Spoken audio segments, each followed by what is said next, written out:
Hello there, once again, Santon from Anton Bay. I thought I would do another Elementals comic video. I do love me some Elementals. It's one of my favorite comico books. Apparently a lot of people really watched the last one and really enjoyed it, so I was like, oh heck, I'll just grab another pile of Elementals I have. I've been meaning to do, kind of go through these because they're strung about my collection, and I don't exactly know if I have a complete run or a mostly complete run. It's kind of hard to tell. But I have issue 3 here, and I'm just going to kind of flip it open and see through what I got going on with it.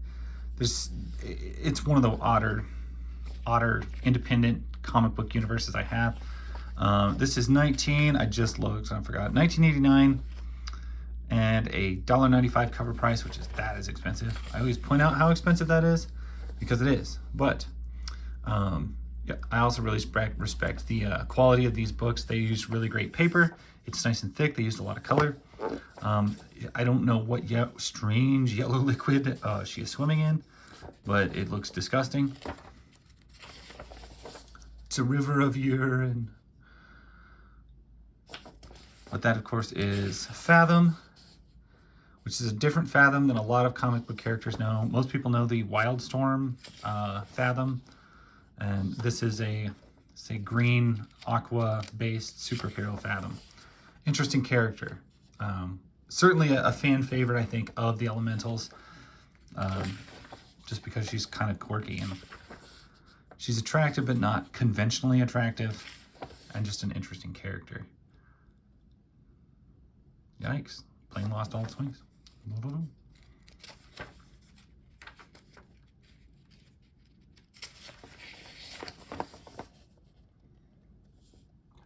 I am struggling right now to remember all of the team members' names. I remember this little kid turns into a big dirt monster. I'm trying to think of his name. It's eluding me right now. I do remember Rapture is somebody's name, because I just saw it there and I was thinking, I think it's one of the heroes, but I can't remember which one. This creepy little guy, he appears in a couple others. I don't remember his name, but I remember him being certainly very unsettling. Girl in red, named Morningstar. I remember that. She usually carries a sword. Holy Wars. The Rocketeer, I don't remember them. This object could prove to be one of the most dangerous things in the world. Find out why in Grendel 33. Good question. Why is that? Yeah, this creepy little gremlin. He's a reoccurring villain in a lot of Elementals comics that I remember. I don't remember his name.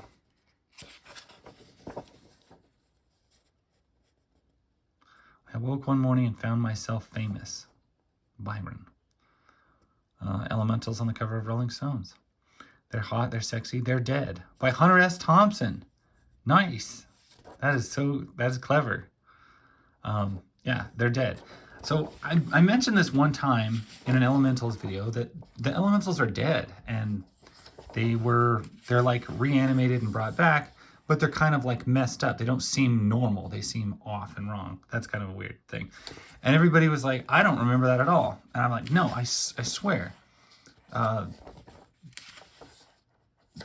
They started out and they were people that like died, and they're reanimated somehow and they're back, and they are alive, but they are off, just slightly off, and they make people uncomfortable. And I have looked for that evidence of that story arc, because I know it was there, and I have completely forgotten where I read it, what series it was.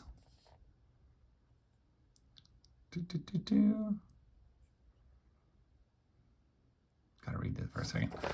But I can't remember what Elemental series that was that all that took place. There's several Elemental series, so I was never sure exactly which one. Fathom. Okay, that's a weird art style they got going on Fathom right now. Is this David Letterman?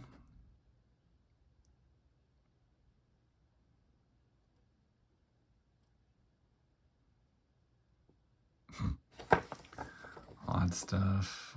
Cloppy bits.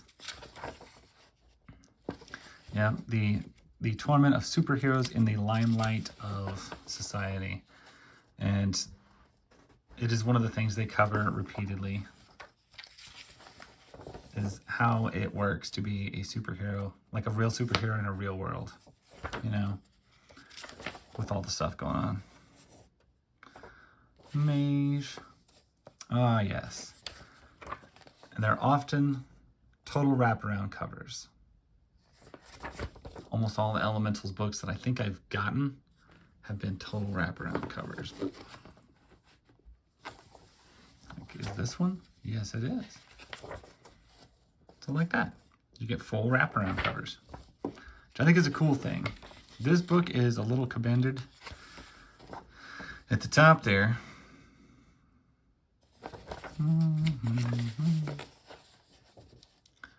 Okay, sometimes these pages look good, sometimes that just looks disgusting, and that is a disgusting look. It's all fleshy. I'm jogging for Jesus. That's a clever t-shirt. There is a body there. Security. Yeah, this art's a little weird. It almost looks, I don't know, people just look a little goofy. Not quite Barry Windsor Smith goofy, but not my favorite. I love the big square fingers on that. And yeah, the big dirt guy, he's like just a little kid. So the Justice Machine is another comico superhero team that I've got a whole bunch of. It has been like years since I read it all. Stuff that I want to kind of do another look at, but I think Elementals is something I enjoy more, and just digging through the books, because there's so many odd things that you'll find in them. Like, why does she look totally normal here, and now suddenly, ugh. She looks absolutely crapulous right there. Is she under the influence of this weird mutant creature thing? Not yet, maybe.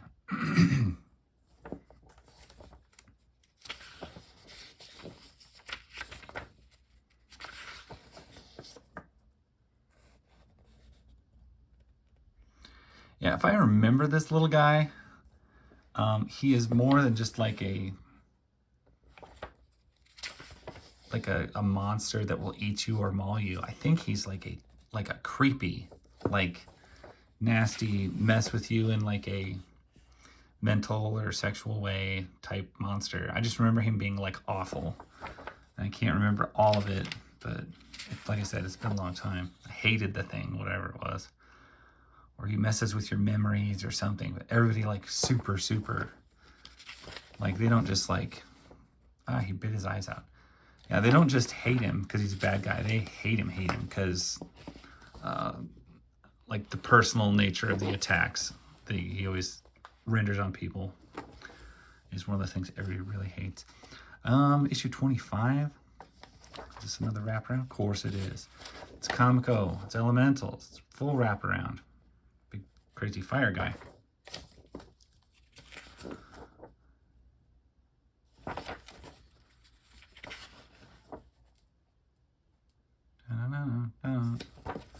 Good street scenes, good stuff from Comico, a good explosion page. Yeah, it goes without saying, Fathom seems to be like is definitely my favorite team member, and I think is most. She got like her own miniseries a couple times, just because she was more famous than the others. I don't know, it's because she's just green, or maybe just people like green women. Like, look at She-Hulk, maybe that's the thing. But it doesn't, like, I've always noticed, they always kind of draw her the same way. Not maybe the most attractive. Like, she has kind of an excessively large nose and a tall face, and maybe like a Sarah Jessica Parker type look to her a little bit, where she's not typically, like, the news reporter is more attractive than her and stuff like that. She's just not done in your typical ultra beautiful superhero way. She's kind of skinny with a larger nose and long face and sinewy arms and all that good stuff. but definitely becomes a fan favorite just because of how odd she is and her power set. Also, the fact that she's wearing a one-piece swimming suit that is not tight. It's like super loose and bulky. Like it's always all bunched up and weird looking. I don't know, I just always thought it was an interesting choice. It's like most of the time they always like, let's make it skin tight. And this, that was always just like, it's all rumpled and crumpled and always looks like crap. So I always like that part. I thought it was interesting. What's going on here? Nothing too fishy, but just for the hell of it. Oh, I remember this comic. I cannot remember what it's called. Oh well. Anyway, so that's Elementals 25. Looks like it actually went down in price. So issue 25 is $1.75 and issue 3 is $1.95. So that was a good move. It stayed the same price in Canada because, you know, Canadian exchange rate wasn't as good. But either way, that is Elementals. That's nice. 4 kind of random, issues that I pulled out of them. Not the best shape on some of these, but doesn't really matter. They're not going to get sold. Anyway, that is my story. Thank you guys for watching. I will catch you guys later. Appreciate it.